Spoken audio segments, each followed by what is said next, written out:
Hi, everybody. My name is Dr. Patricia Hughes. Did everybody see me all right? Hi. Once again, I'm Dr. Patty Hughes. Some of you know me. This is my name, Simon P. I'm the CEO here. And I've got staff, I've got board, everybody here is working together this evening. We set this up here. Glad to have a wonderful evening set up for all of you. I'm happy that you all arrived here this evening. You're on time. The group here that we have from LA County, they've been working with us for a long time. We have a really good relationship with the city of LA. They've been going for many, many years. So now I want to thank the Department on Disability for being here, Richard Poe also.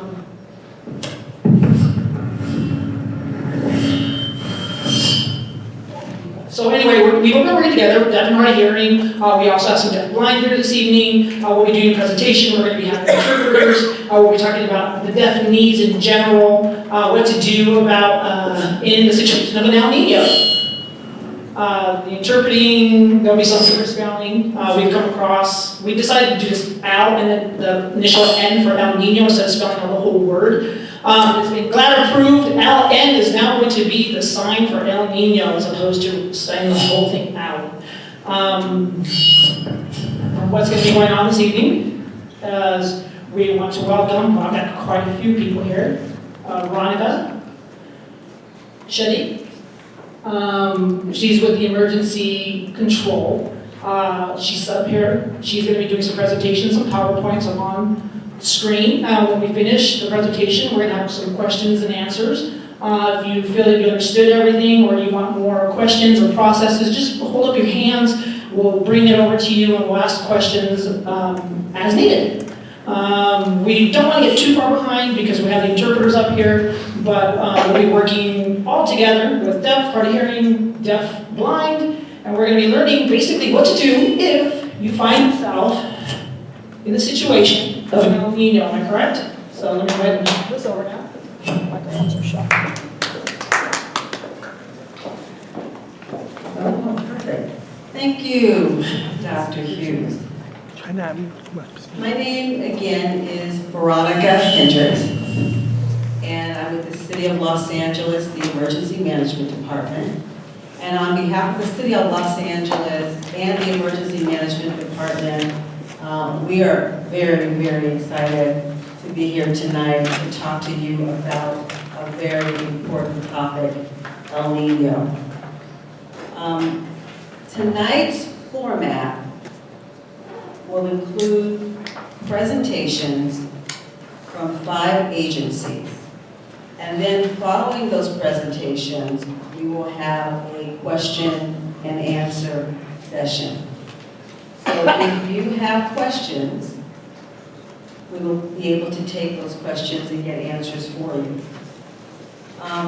My colleague, Paul Hernandez, will be moderating the second half of the Q&A. The first half will be, as I mentioned, presentations. So let's just get started. Chances are you've probably read a lot or heard a lot about El Nino, either from the newspapers, from the internet, from talking to friends. And you are probably wondering, what is it? And what will the effect be on you? Well, tonight, we have brought together some subject matter experts and some agencies who will talk about El Nino. They'll give you the facts. And also, the agencies will talk about what the City of Los Angeles is doing to prepare for El Nino. And most importantly, while you're here, we'll talk about what you can do to prepare for El Nino. So our first presenter tonight will be Mark Jackson, and he is a meteorologist in charge with the National Weather Service Los Angeles, and he will give you a presentation about the facts of El Nino. Thank you, Veronica. Thank you to the City of Los Angeles for inviting the National Weather Service to participate in this important meeting.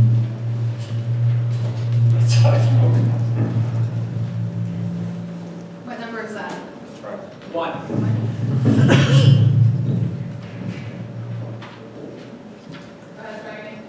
Test. Okay. So, thank you for inviting the National Weather Service to be a part. Test. Thank you. Let's just get started. My name is Mark Jackson. I'm with the National Weather Service, and I work in Oxnard in Ventura County. And I'm here. Is that the force? I'm here to talk about El Nino and to give you a background on what El Nino is, what we expect for this winter, and what you can then do to help prepare yourself. El Nino is not the rainstorm that is outside. El Nino is defined by the conditions that exist in the central equatorial Pacific Ocean. And the temperatures that exist right now are very warm, exceptionally warm in the Pacific Ocean along the equator. In addition, the atmospheric circulation that go with these temperatures are also indicative of El Nino conditions. These conditions, which have been defined as strong, and we define the strength of an El Nino as weak, moderate, or strong, and the conditions are considered as strong. We expect these conditions to persist through the winter and then weaken in the spring. Based on these factors, this El Nino is one of the top 3 strongest on record. The 2 strongest on record along with this season were 1997-98 and 1982-83. So remember that this is based on the ocean temperatures along the equator and the other atmospheric conditions. On this map, you'll see these are ocean temperatures, sea surface temperatures anomalies. So how much warmer or colder they are than normal over a long history of temperatures.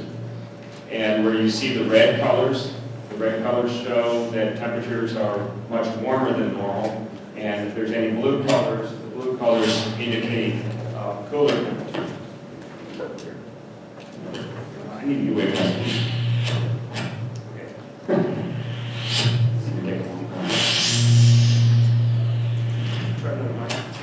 Yeah, I'm working on it. Okay. All right. You need to cut the wood.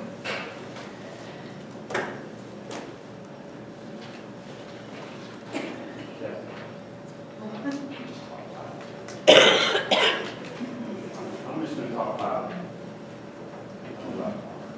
Okay. All right, I'm just going to talk without a microphone. That'll be a lot easier. I project pretty well. So on this map, what you'll see are temperatures in the ocean that are very, very warm. And you see along the equator, we have that warm band of temperatures, which is classic for an El Nino. What we do is we keep track of what those temperatures do over a season. So on the left-hand side, there is, the graph goes up, the temperatures are warm in the wintertime, and they get, and then they peak in the winter. And so there is a plot that shows how the temperatures match up with the other 2 strong El Ninos. So it is very warm. So you're wondering, what does this all mean? So we have warm temperatures in the ocean. What does this mean to us as far as rainfall for this coming winter? The pattern that we typically see in a strong El Nino is we see above normal precipitation across typically Southern California, across Arizona, into Texas, and the Gulf Coast states. North, in the Pacific Northwest, what happens is it's very dry, it's warmer in the Pacific Northwest, and it's also warm and dry in the Northeast U.S. This is what typically occurs with these kind of El Nino conditions. So far, however, in December, what's been happening is the Pacific Northwest has had a lot of rain and a lot of snow. Northern California, Oregon, Washington have been very wet so far in December. That's not usual for these kind of conditions. We've also been very warm across most of the United States, including the northern plains and even the Northeast U.S. So when we look back, there have been 6 strong El Nino episodes on record since 1950. And of all 6 of those episodes, we've had above normal rainfall in Southern California. In 1997-98 and in 1982-83, we had twice the normal rainfall for downtown Los Angeles. 30 inches of rainfall in those 2 seasons. Other strong El Ninos, we had a little bit less, but still above normal. We average about 15 inches of rain a year in downtown Los Angeles. So, on average, when we have an El Nino that is this strong, we have above normal rainfall. Across California, these same 6 strong El Ninos, all but 2 have produced above normal rainfall and snowfall in California. Now that is important to us because if our water, we are dependent on water from the Sierra and also from the reservoirs in Northern California, which helps our drought. We're in a very deep and extreme drought right now. And if we can get rainfall and snowfall in the Sierra Mountains and in Northern California, that benefits our situation as far as the drought. We have not received very much rainfall in Southern California so far this year. And in fact, over the last 6 strong El Ninos, we are behind schedule, but it's not too late. Typically, our heaviest rainfall month in the winter for these events is February. So even though we're behind schedule with the amount of rainfall that we've received so far this year, there is still, it's possible that within January, February, and March, we will still receive above normal rainfall. The forecast from the Climate Prediction Center, and the Climate Prediction Center is part of NOAA, and they produce forecasts for seasonal periods. The forecast for the seasonal period of January, February, and March for most of Southern California across through southern Arizona into Texas is for a 60% chance of above normal rainfall. And that is, again, centered on February. So there is, as I said earlier, there is still time for us to get our rains. Some of the impacts that we may experience if we do get that above normal rainfall, multiple impacts, all the way from the impacts on driving in heavy rain to flooding, coastal erosion, large waves, rip currents with these storms. Anytime that you get storms that occur on back-to-back days, so periods in which we have, 2-week periods in which we get multiple storms, that is where problems occur. The soils become saturated, we get flooding, and we get flash flooding. That is probably the #1 impact from these storms, flooding and flash flooding. We are still in high fire season. It is very dry, the vegetation is very dry. There is the potential for new wildfires. And if we do get new wildfires, and if we do get heavy rain, we have the potential for what are called debris flows, which come from those new fires, and that is something that we need to watch out for. Some things that you can do to help prepare yourself. Be a weather nerd. Follow the weather. The National Weather Service has an internet page that you can look at that has information. Follow the local media. We are very connected with the local media. Prepare and take action. Prepare your property. Improve drainage around your property. If you have areas around your property that collects water, take action now. Check your emergency kits. If you possibly need to be evacuated, check your emergency kits. Follow the instructions of local officials, fire, law enforcement. That's very, very, very important to follow those instructions. To summarize, a strong El Niño currently is occurring, and we expect that to weaken in the springtime. El Niño tilts the odds of above normal rainfall in Southern California. It's not a guarantee, but it does tilt the odds. February is the month which receives the most rainfall with these events. One season of above normal rainfall will not end the drought. It will take multiple seasons of above normal rain to end the drought. El Niño can be a season of storms, not just one storms, not necessarily stronger storms, but more storms. And again, we're still in high wildfire season. The vegetation and the forest are still very dry. We need to be prepared for potential wildfires. Thank you. I have some information.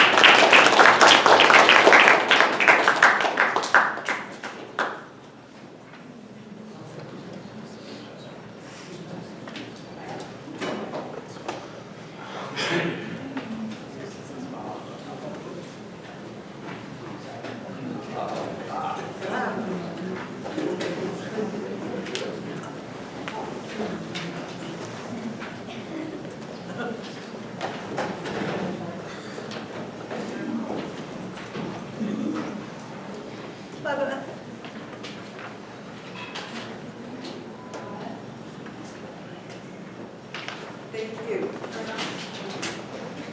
Thank you. Testing.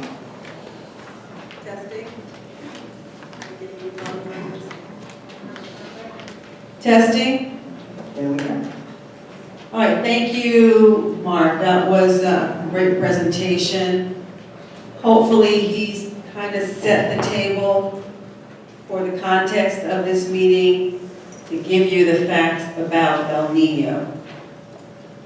Also, the City of Los Angeles Emergency Management Department, we work very closely with the National Weather Service.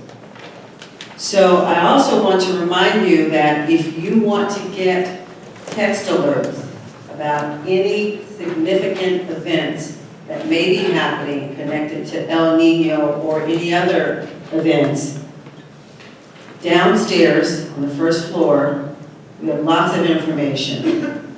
One of the pamphlets I'd like you to pay special attention to is this one that I'm holding up.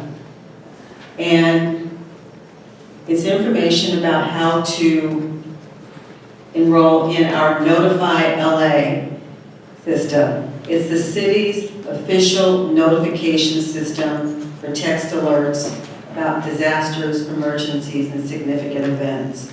So if there is a significant weather event that we need to advise you of, you can get a text alert and you can also get an email.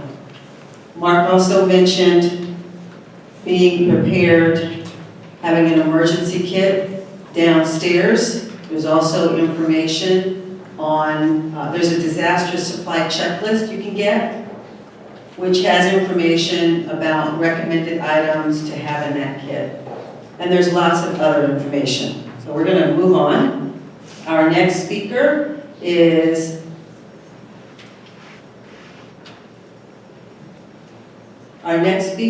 Lonnie Ezel, and she is from the Los Angeles County Department of Public Works. Good evening. Thank you. I'm the Disaster Services Analyst, Senior Disaster Services Analyst for LA County Public Works, and I'll be talking to you about our infrastructure in the county side for Public Works. So, One second. We have a small issue, and I wouldn't mind if you guys would give me a second. Someone with a vehicle, it's a Honda 6TRL606. Yeah, you might want to move your vehicle, please, if you wouldn't mind. Yeah, it's yeah, mine are,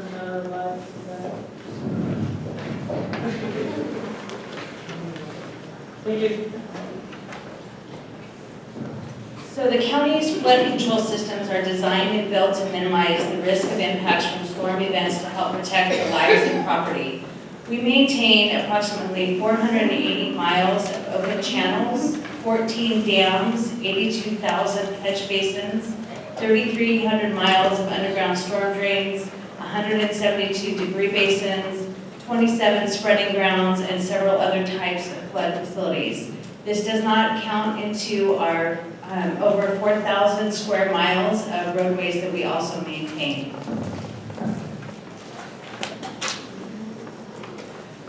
Sorry, there were so many statistics on that slide, I needed to use it as a cheat sheet.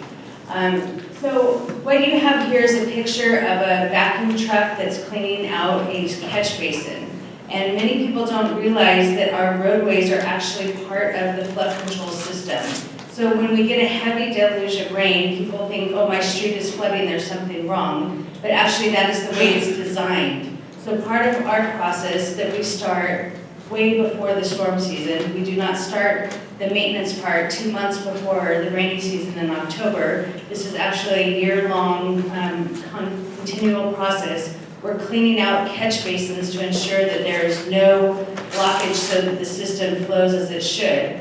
In fact, in October, when we had our rainstorm, there was a story in Temple City of a trash can that got plugged into a catch basin and ended up overtopping the street and doing some minor flooding to a neighborhood. That's why it's so important to make sure that your catch basins are cleaned out wherever you are.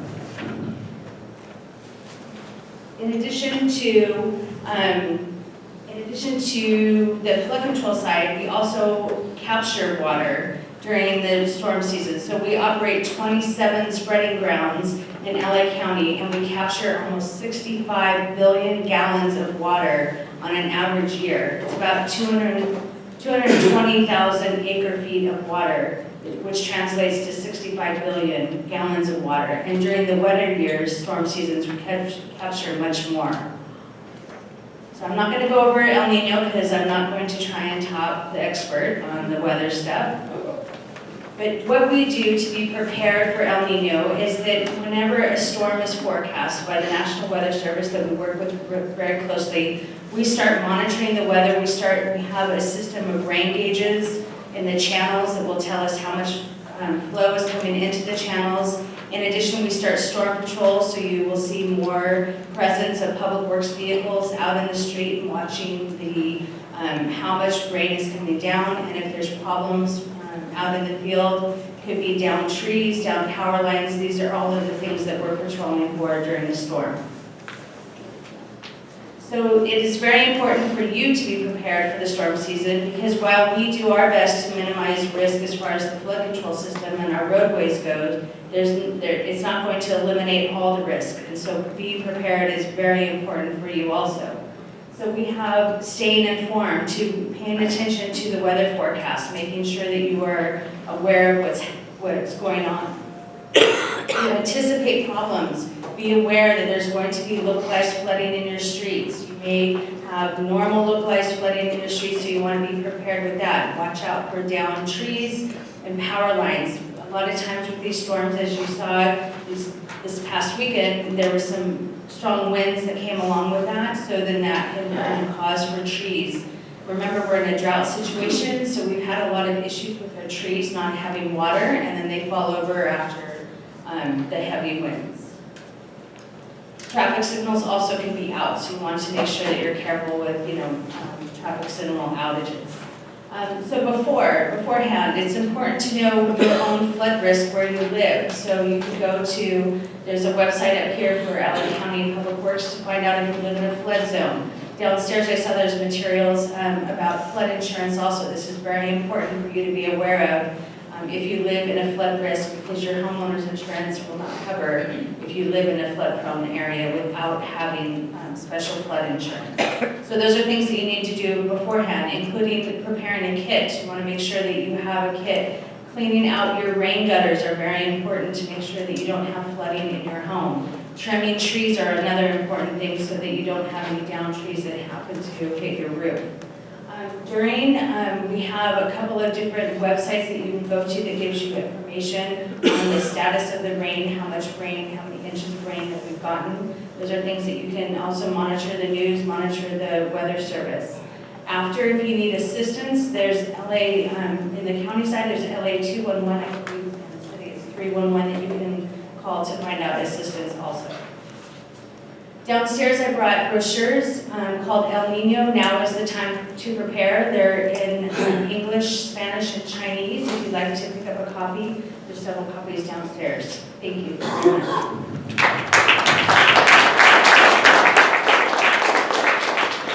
Thank you, and that was really some great information. And please, please, please make a point to get all of the information we have downstairs.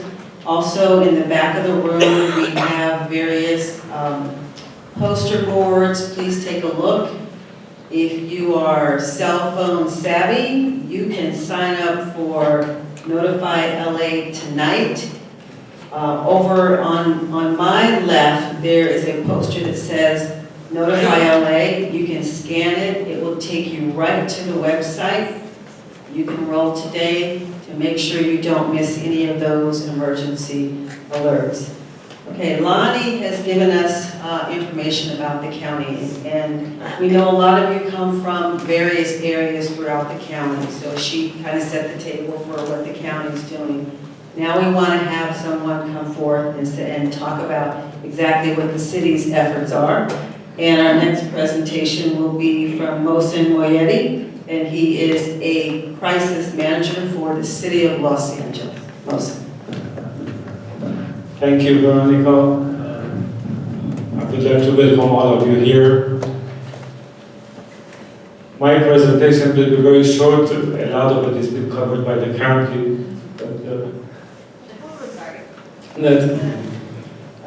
Your wastewater, that's your household wastewater, which is toiletry and sinks and etc., goes through the sewer pipe, and from there it goes to a treatment plant. Your stormwater goes through the catch basin. From there it goes to the storm drain pipe, and it will go eventually to a local water body. In the city of Los Angeles, we have 6,700 miles of sewers, 140,000 maintenance holes, 46 sewer pumping plants. Most of the city's sewer system is on gravity, but there are some in low-lying areas that we use pumping stations, pumping plants to bring the sewer to the treatment plants. There are, talking about treatment plants, there are 4 of them in different parts of the cities, which I'll go over in just a moment. There are 1,265 miles of storm drains, 217 miles of open channels, 79,000 catch basins, which almost half of it is owned and operated by the City of Los Angeles Department of Sanitation. There are 9 stormwater pumping plants, 8 low-flow diversions, 3 spreading grounds, 63 debris basins, and 5 dams. The treatment plants that I mentioned, there are 4 of them in different parts of the city. There is one in the valley called Donald C. Tillman Water Reclamation Plant. There is one here in Glendale, Los Angeles Water Reclamation Plant. There is one in San Pedro, that is also a reclamation plant. And the main one, which is a treatment plant, is at Hyperion in Playa del Rey, which carries just about most of our sewer system. Preparation, we do in dry season for stormwater. We clean all the catch basins, as Lonnie mentioned, and the debris basins. We maintain all our pumping plants and pumping stations. We do inspection and cleaning of our storm drains and channels. On the wastewater side, we do inspect our backup equipment and emergency generators. Also, we stockpile sandbags and other equipment. This is different from the sandbags that you will hear from the fire department, which will be available to all of you. On your part, your preparation, you should clean out, again, Lonnie mentioned that you should clean out your drains and gutters and your property. And protect and remove any yard, these are all mentioned before, again, trimming debris from getting washed off your property. Also, if you live downhill, make sure your neighbor does the same thing, because the problem will become eventually your problem. It's going to get washed away with water and it's going to end up in your room. Also, turn off your sprinkler system. Emergency response during El Nino, we put the extra staff on duty. Extra teams usually check and go around the city to make sure things are going right. The crews basically patrol areas and respond to emergencies and floods. Emergency operations for containment and cleanups are in place during this time. And also, we do have a customer care center that operates 24/7 during El Nino. We did this already. Refuse collection, we may delay collection of your trash if the situation calls for, and you will be, of course, notified that it'll be delayed. As far as bulky items are concerned, that is done, it's managed through our customer care center. You call in advance and we pick them up a day later.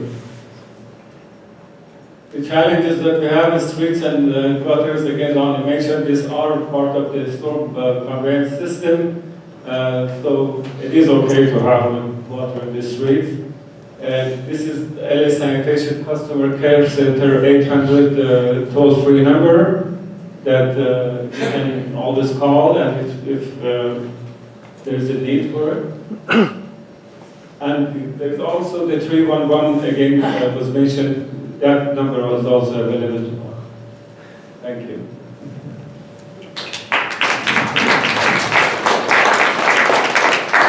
Thank you, Mohsen.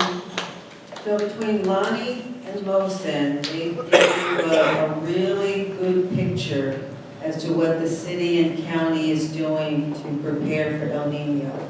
So if you have family and also friends, and also you in the room, please get the information downstairs, share it with your families, share it with your friends, share it with your neighbors.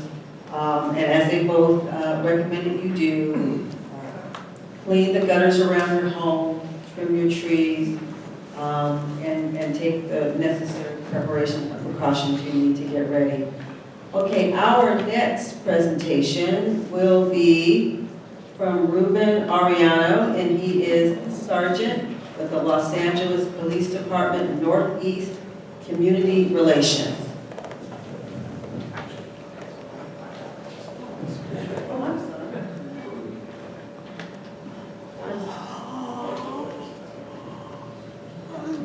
Hi, good evening. Actually, I'm Phil Flegel. I'm the Deputy Chief in charge of Operations Central Bureau of the Fire Department. I'm going to go out of order here real quick and talk to you. And again, thank you very much for having me and everybody else down here this evening to talk to you a little bit about El Nino and what you can do to prepare yourself. First of all, failing to plan is planning to fail.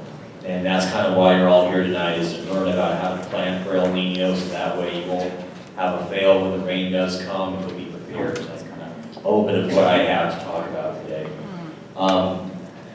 If you don't know it, flooding is probably one of the most expensive and deadliest natural disasters there is in the United States. We don't know if it's usually what happens after the floods, the hurricanes, and storms, and how people get hurt. In 1997, the El Nino claimed 17 lives and caused more than $500 million in damage. That was pretty significant. So it's something that we really don't think about water doing that much damage. I don't want to talk a minute about what El Nino looks like. We've already had our resident expert here. I'm not a weather nerd, don't claim to be one. I'm another type of nerd, I guess. But the symbol that I have here is an actual shot, I guess, of 97 compared to this year. And that's pretty much on track for what had happened back then. So that's what this is depicting here.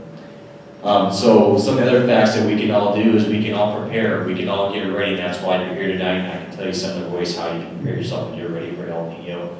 Not only El Nino, but just about any type of disaster that may occur. You know, we're all lucky enough to live in California with the beautiful weather that we normally have, but we're also lucky enough or unfortunate to have the earthquakes, the fires, floods, and everything that goes along with it. So if you're making an earthquake kit or a kit for emergencies, why not make one for everything? I'll talk a little bit about that.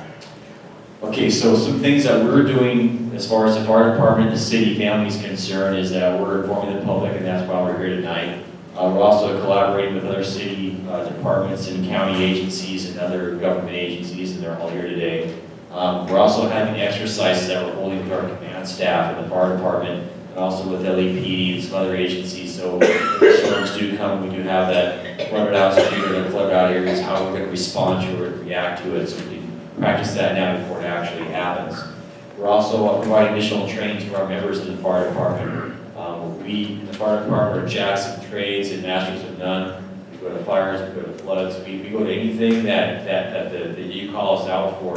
One thing that all firefighters do is they're first responders to people that are stuck in like the LA River or any type of water rescue. We assist all people with that. And there's special training that goes along with that we've been doing and conducting right now to make sure that we're prepared for El Nino. And some other things that we're doing too is providing special things for you. We'll talk about that a little bit more later. Is sandbags and materials and how to sandbag or proof your house and get it ready for the rains that are coming soon. Some things that we do actually on the actual rainy days, and even the other day when it was raining, we have what we call our swift water pre-deployments. What that means, we have extra staff, we have extra vehicles, we have extra trained personnel that we bring into the city or staff up extra resources. So that way, if there's an event that we have somebody in the LA River that happens to fall in there, or some type of water rescue, we're more prepared and more augmented and ready to go for that. So what can you do to prepare yourself? I've talked a bit about us and what we're doing here, but there's a lot of things that you can do to help prepare yourself. And again, I already talked about the construct it at any time, but there's one simple thing that you can do, or actually 3 simple things you can do that I'll talk about real quick. And that's get a kit, make a plan, and be informed. And we've already talked a little bit about a lot of that stuff. I'm going to get into a little more detail on that stuff. For first of all, emergency supply kit, and it gets kind of larger than just one kid. I have one kid in my car, I have one at work, and I have one at home. Because who knows when this thing's gonna happen. Or if you're stuck at work, you can have stuff at work, so something to think about. I have one at work as well, so those are some good ideas to have. And it doesn't have to be anything elaborate, it just has to be the basic things, you know, an old handheld radio that you can get the weather service on, the local news on, basic first aid stuff, maybe a couple of granola bars and some water, some really good things, and a flashlight, some really basic things that you could have at work or in your car that stay pretty good for a while. Something, and I just talked about those already, things at home you want to have, you know, again, if you're at home and something happens, and again, you know, the city resources, we're very lucky to live in the city of Los Angeles where we're resource rich with first responders that are probably going to be there to help you, but it's that first couple hours that maybe you may not get the help you need that you can probably take care of yourself, is what we're kind of talking about. And what that means in that emergency kit is having some basic food, having some water in there, and things that will keep you comfortable until we can come and assist you. So that's what the food and water thing is for your home. The other thing that we found out a lot is have a plan, and that plan means having a plan with your family.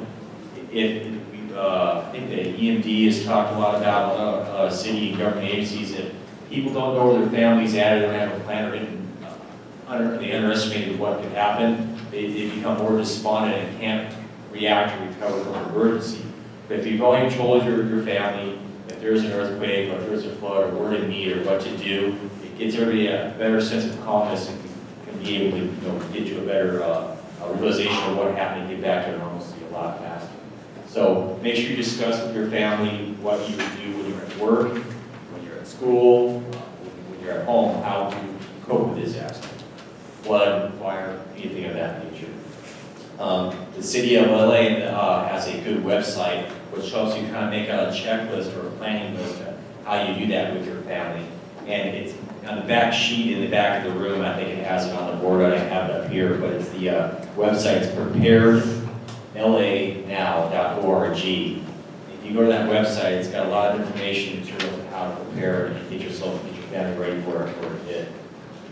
We talked about the family emergency plan, making sure your family's well informed on how to take care of things both at school, with the kids, and at home. And that was that. There's a bunch of websites that have posted up here to help you get more information, more prepared. And again, those are all in the back on the poster in the rear of the room that you can look at later. You can actually write down all those numbers and websites. But again, Veronica already spoke about the EMD website, the City of LA websites. Again, just to reiterate again, get a kid, make a plan, stay informed is the three things you need to remember.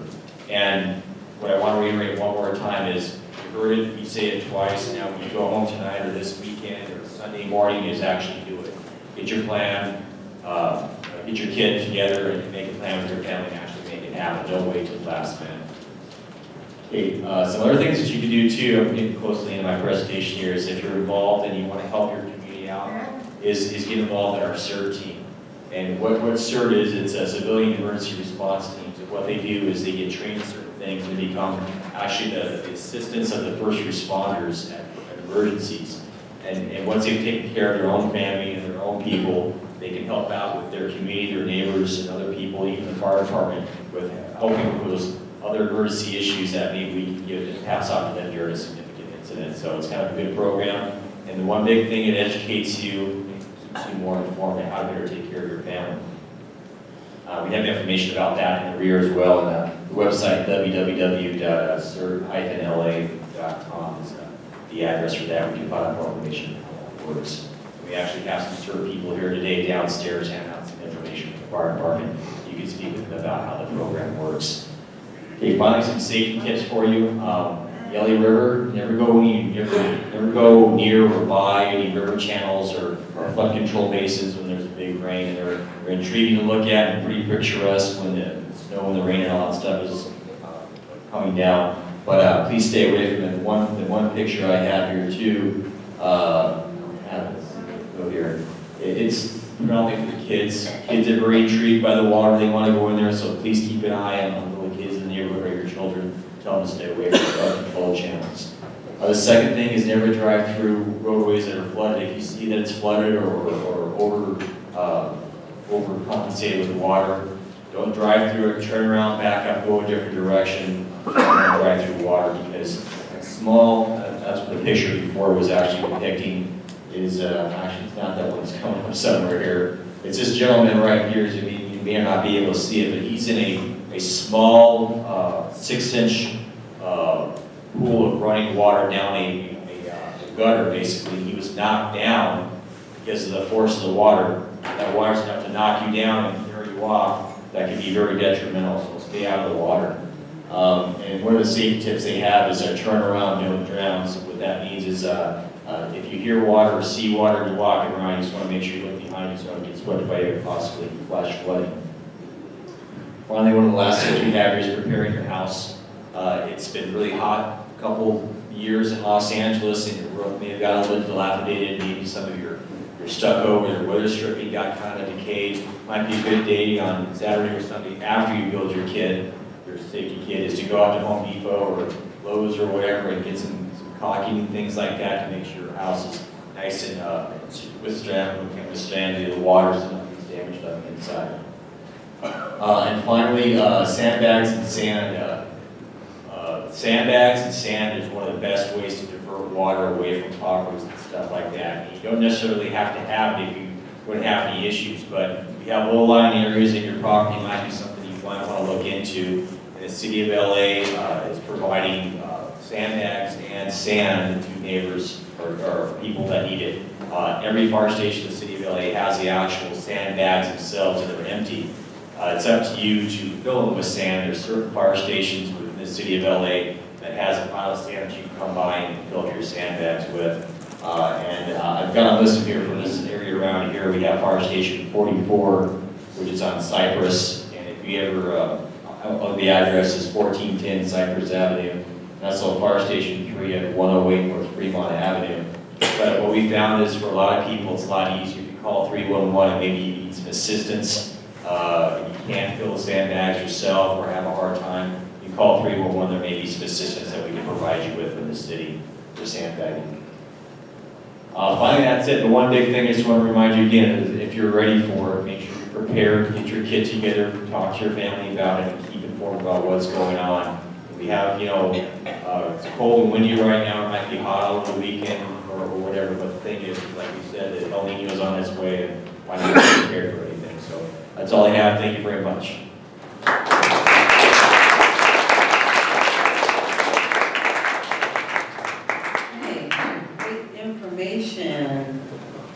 Great information. In our final presentation, let me just interject, kind of piggybacking on what Bill said about your emergency kit. Have one at home, have one at school, have one at work, have one in transit, and especially in transit for women, make sure you have sneakers. A lot of times we wear high heel shoes.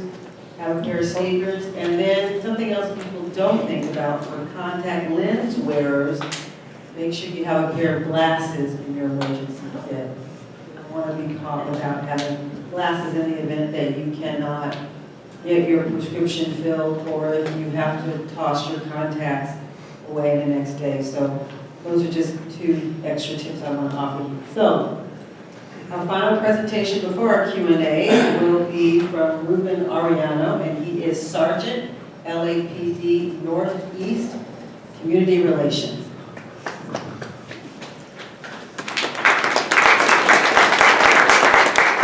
Thank you very much. As Ryan stated, my name is Ruben Ariano, and I work out of the Community Relations Office here out of Northeast Division for LAPD. I think the common word tonight is preparation. And for the Los Angeles Police Department, that's the most important part for us right now, because until the storms get here, there really isn't a lot that we can do other than get the word out to everybody that everybody is prepared for this, to minimize having to utilize a lot of resources to help people out. Our goal right now is to reach out to the homeless population, especially those that are living within the LA River and the Royal Sacred Wash. Have them make sure that they get out and find some kind of shelter, so that we're not utilizing the resources for the swift water rescue and for other things, so we can concentrate on other situations. chances are it's going to happen, but we're doing the best we can to get the word out. And do the same. If you have any friends, if you know any people that you can tell them, hey, it's coming, get to some shelters, make yourself safe, save yourself a lot of headaches. When the storms do get here, our primary function is going to be assist, to be a support source for the fire department when they do the swift water rescues, or if we have to block streets off, water start to rise. He mentioned 6 inches of water can knock a person down and take them. 12 inches of water can move your car. So when you do see the water rising, or you see someone start to drive through, they're not going to make it, try not to follow them. Stay back, request some help so that the resources can get out there and help them. 1997 was the last El Nino, and I know for me one of the biggest problems after it was done was phone service and electrical service. Now, not a lot of people have the landlines anymore, but those that do, I know they had to bring resources out from Northern California and other states to help reestablish the phone contact, phone connection. We all have cell phones nowadays.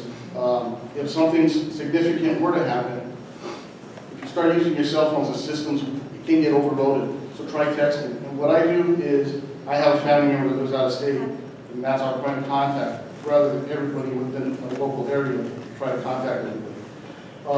Also, they sell new lithium batteries that you can buy that will charge your cell phone, because if the power's out and you can't charge your phone, you don't have anything. So take a look into online, Amazon or some of the other places sell small batteries that you can plug your phones into and charge them, and they last for some time.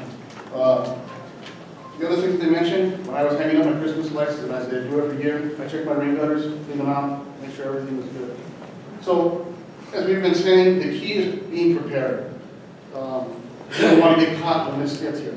So start taking the steps now, prepare yourself, so that way we can be more efficient. Us being the police department, the fire department, and going out and providing the emergency services that you need when that time comes. So for the Los Angeles Police Department, that's our goal, is to get the word out there. That's all I have. Thank you so much.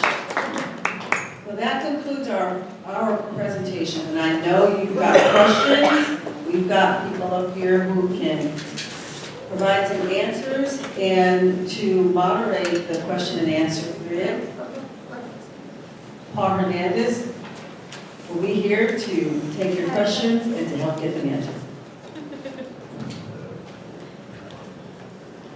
Thank you, Veronica. Good evening. Thank you very much.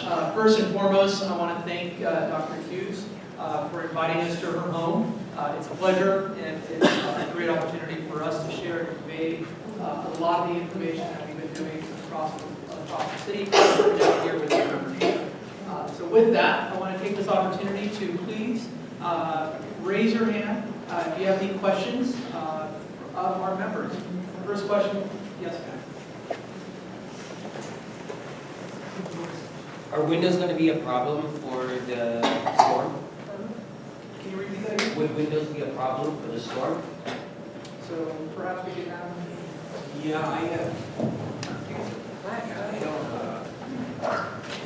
I don't think so. I mean, like we already talked about, it'd be good to check them to make sure they're secure and they have proper weather stripping.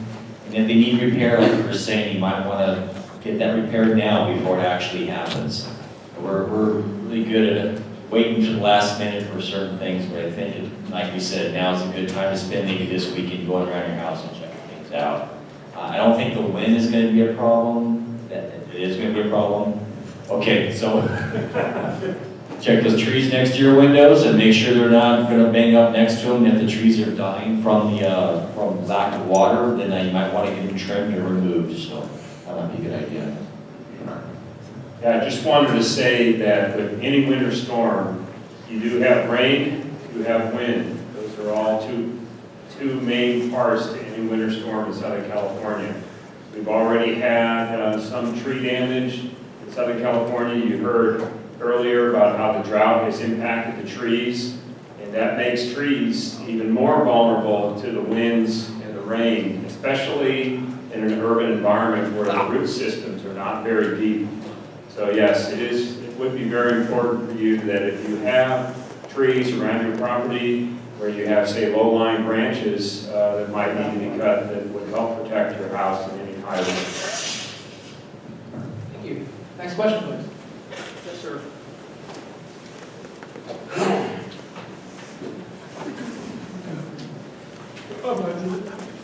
So we've already experienced roadblocks over the Grapevine.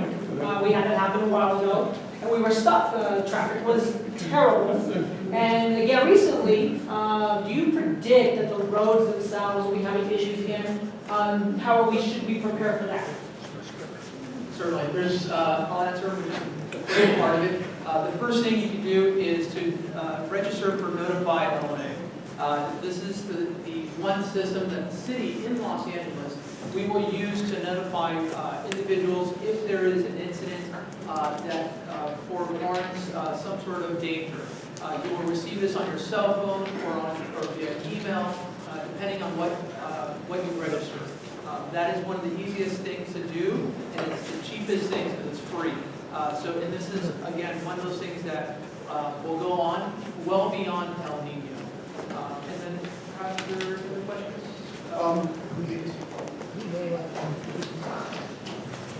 If you happen to be traveling, one of the things you're going to want to do is check either call or go online and check with the California Highway Patrol. They can give you road conditions as to whether there's any roads that are experiencing troubles or they're actually down. So in preparation for a trip, we want to check with California Highway Patrol.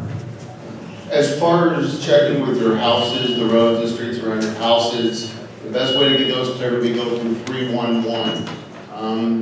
There will be mud flow and rainwater in the streets. We will respond to that as quickly as possible. It is very important to get a hold of 311 and notify our community relations management system so that we can respond.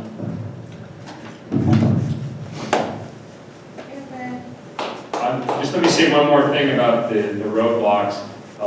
This is where you can be a weather nerd and you can follow the weather and you can plan ahead. If you see that there's going to be heavy rain within the next several days, if you have errands to run, if you have to do things, then do them before the rain hits.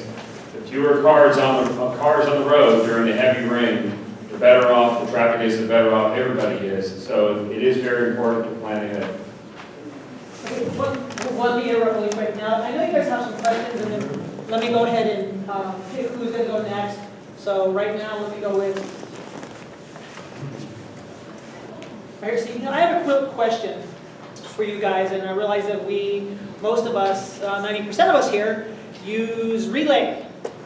The relay service, the operators, sometimes we can't access them through 311. And because there's a 10-digit number that's required. So how do you guys resolve that issue? Or how can we resolve that issue?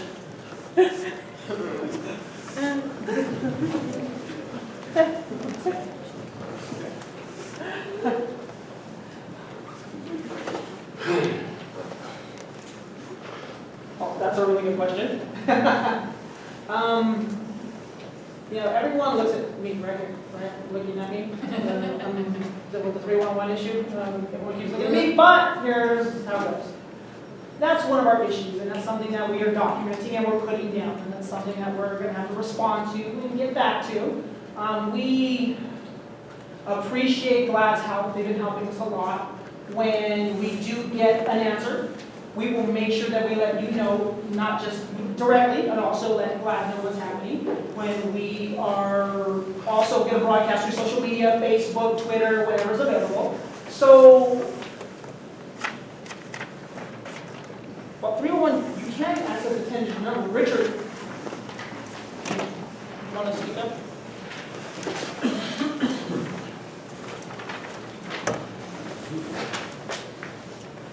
There actually is a 10-digit number for 311.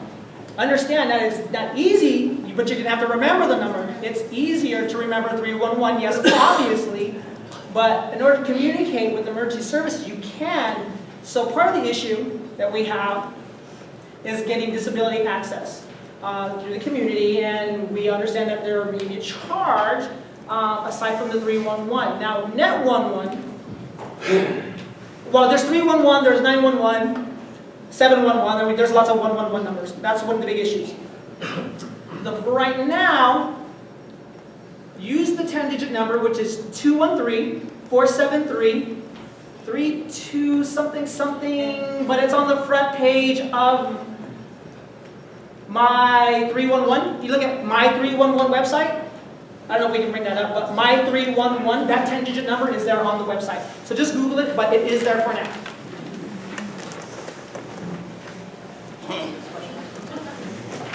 Next question. I did have a question about children. I have 3 kids, and we text. And if we can't get a hold of them, 911 gets busy, and I know there's a lot of traffic and communication gets thrown off. You know, if we're stuck, I mean, I can't yell at them, obviously, they're deaf. So I'm trying to think of, I guess, is there a center or somewhere, or a central place where they can meet up, or maybe we're going to have emergency services for the deaf and hard of hearing?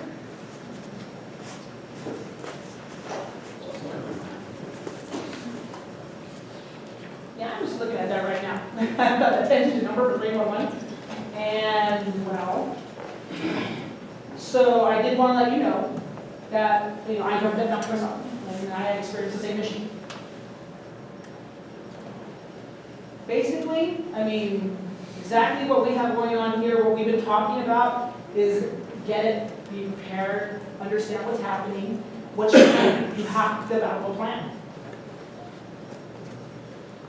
In our world, it's easy to become unprepared. You know, people think, wow, there's so much going on with access for hearing people, but what about me? The best thing to do is get to know your neighbor. Get to know the people around you. It's important that you know that if there's a problem,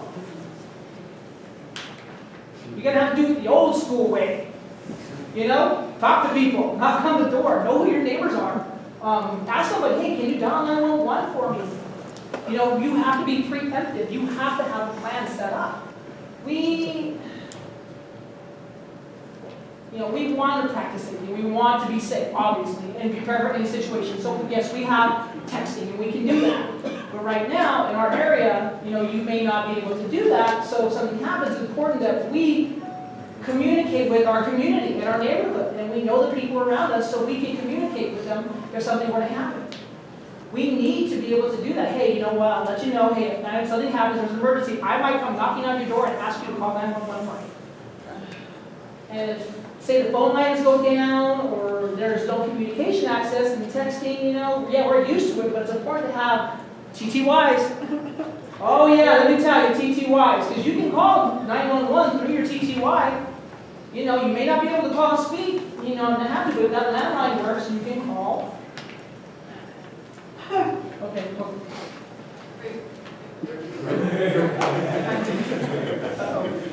I'm just trying to get it real quick. Really, TTYs, I'll let you know that most of us. How many of you have TTYs? How many people still have a TTY? Raise your hand. Yeah, remember, GLAD is here. You let me know, GLAD is here. We will be here. We will be more than happy to help you. We're here to support you. We'll actually help you develop a plan, how to be active, become creative, and how to work with yourself and your children, with schools, if things were to happen, the communication with them, how to set up and establish a plan for yourself. You can come here. We will work with you in developing that. So I did want to let you know that we are here. Really quick, that engine number you're talking about is 1-800-773-CITY, 2439. That's engine number. 773-2489. 773-CITY. I also want to add just one more thing about the plan that you're all talking about. If you have children that are in school, talk to the teacher and find out what the plan is if there's an emergency, and how you become reunified with your child. There is a plan, LA Unified has one. A lot of times they talk about that plan in a very quick cursory way at the beginning of the school year, maybe a small paragraph buried on the backside of something. But talk to the school to find out what the plan, how you reconnect with your child if you separated from your child, and get some sense of what that plan is, and get a comfort level, because there's nothing more distressing than something happening and you are disconnected from your child. So if you know what the plan is, you can have some sense of confidence that your child is well taken care of until you can reconnect with that child. Right there in front. Okay, momentarily, I am deaf and blind. My name's Terry, I'm deaf and blind. And you know, deaf and blind,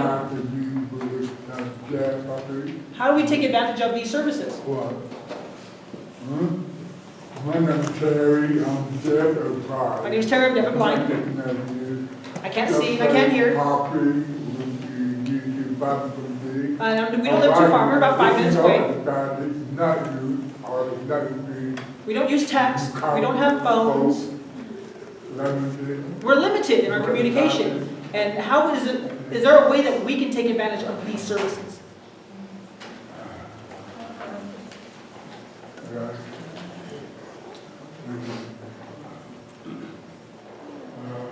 First, I actually wanted to ask you, Dr. Hughes, glad. I know you'll sit down and you'll develop a plan with an individual for emergency services. You can take care of all that, am I correct? Part of our services here at GLAD is, first and primary is independent living. We have that here. We make sure that we set up a plan, people have to be independent, make sure you know who to contact, who's at your schools. We're here to provide those services. It's our top priority. Community education, we do that here. That's what this is for. You are all welcome to come here. Communication accessibility also, setting up interpreters, we're having people read things that they may not understand, providing ASL translation. We do all that here. So come here, whether it's job placement, we have that available too. You know, everything that you need to help you become independent. We provide referrals. If you have questions, you're not sure, you want us to call, we need to find that information regarding whatever it is that you have questions about, and also even deaf and blind. We work closely with the deaf and blind community and the organization. Terry, hello, how you doing? You know, we see you a lot, and we're glad that you're here. And we develop plans for anybody, regardless of whether deaf, blind, just deaf. We work closely with all groups. So we have all those services available here to the individual. Let's see, what else do we have available? We have support services. It's important that we also do advocacy. We have that. We have communication support with hospitals, emergencies, police, fire, interpreters, anything you can think of. We work together here. Just consider it a family. You know, often you come and, you know, you meet a deaf person, you have a hearing person, you may not have an interpreter, but you need an interpreter. Well, if it's necessary, then it's something that we can work with, whether it's the school, your job, a hospital, police, fire, anything to get those interpreter services set up for you. So you need to get the interpreters. Well, we'll work with you to try to do that for you. So, you know, we are here. I want to let you know GLAD is here to provide referrals. If you need anything, Terry, we'll work with you. We work with your concerns or any issues, questions that you might have. We have a broad spectrum of things that we provide as far as services. It's not just directly one thing only. We have lots of stuff that we do. So we are more than welcome to help you. Just come here anytime to this building. Any organization. We also have Riverside. We're in Ventura. We're in Bakersfield. We're in Orange County. We are everywhere. But you're more than welcome to come anytime.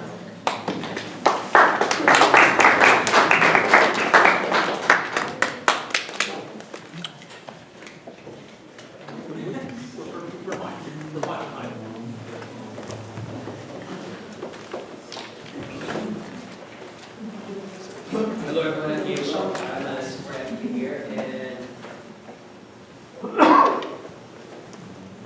going to change it to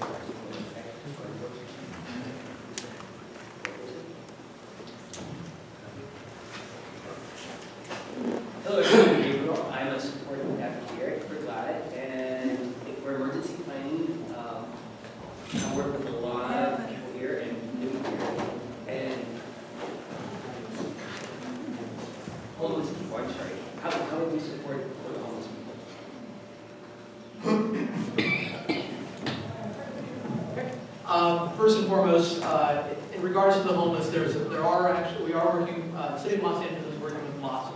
LAHSA is the Homeless Service Authority, and they actually have teams that are going out there right now, and they do this throughout the year to help those individuals transition and transfer out of outside into a more stable location, whether it be a shelter or transitional housing. As you heard earlier today, LAPD, this is some of the information that we are, the Emergency Management Department is sharing not only with the Emergency Management, with LAPD, but also with Fire Department. So they know where the more at-risk encampments are along the riverways. So those are just some of the ongoing activities that we're doing in preparation for El Nino. But in addition to that, as I stated before, LAHSA, this is what they do all the time, all year long.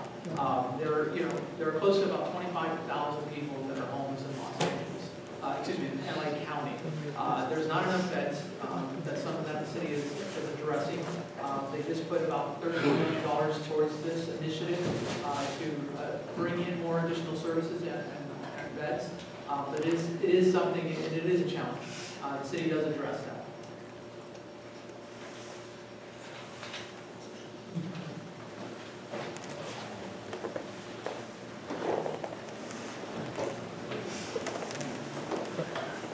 Hello everyone, my name is Carmen.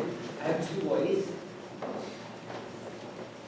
One of the older boys is in high school right now, and one stays at home.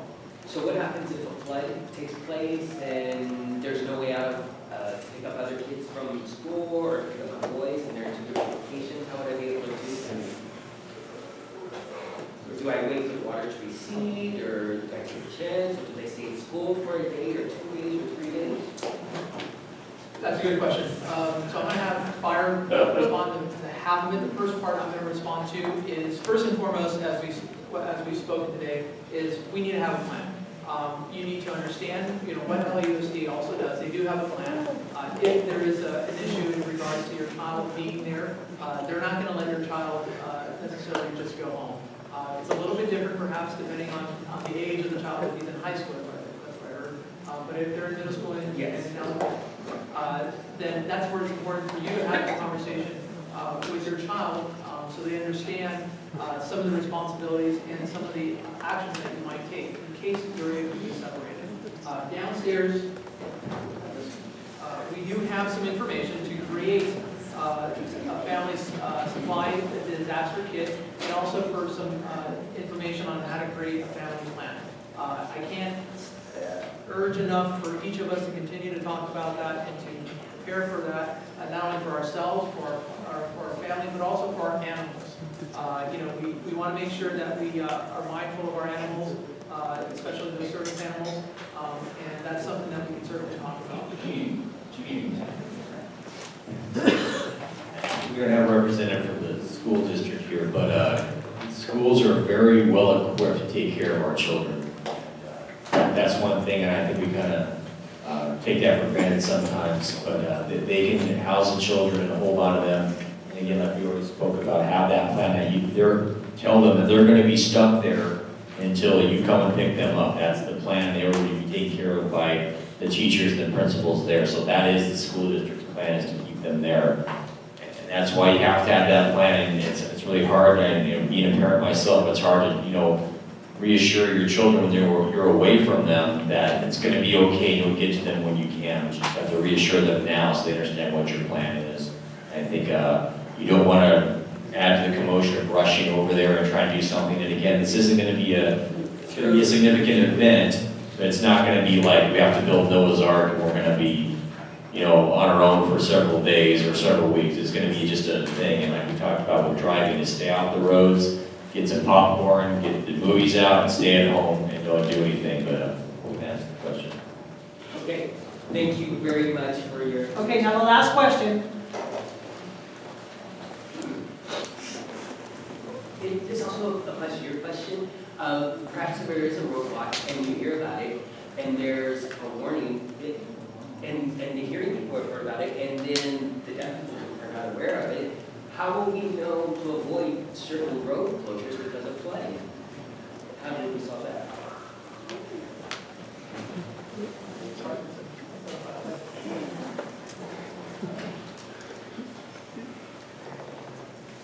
and I've been here for about 3 years now, and that's it. I mean, I really, I'm from Boston, I'm from the East Coast, so that's why Hattie, Dr. Hughes, Brad here at South, we here are here. Understand that I don't have all the answers. That's the woman with the answers right there. But we will notify LA, go to notify, text to notify. Really, seriously, I mean, it's easier, you can get your tablet, you can get your phone number, you can use zip code, and you can get